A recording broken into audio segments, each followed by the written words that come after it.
द्वादशीला तिकडनं पायी निघायचे आळंदीला असायचे. म्हणजे आयुष्यभर त्यांनी त्या वाऱ्या करायच्या.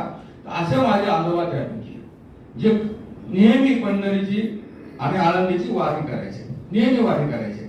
तर त्यांची इच्छा होती की मी कीर्तनकार व्हावं, मी प्रवचनकार व्हावं. तर त्यांनी मला एक मालिका दिली आणि म्हणले हे हरिपाठ दिला सुरुवातीला. म्हणले तू जर हा हरिपाठ पाठ केला तर मी तुला 5 रुपये देईन. की त्या काळी 5 रुपये.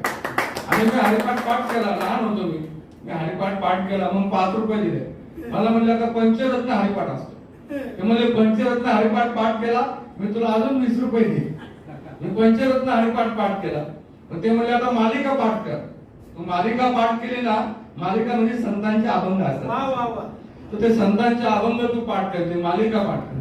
मी ती मालिका पाठ केली आणि तुम्हाला सांगतो असं करत करत मी त्या वारकरी संप्रदायाशी एकनिष्ठ झालो.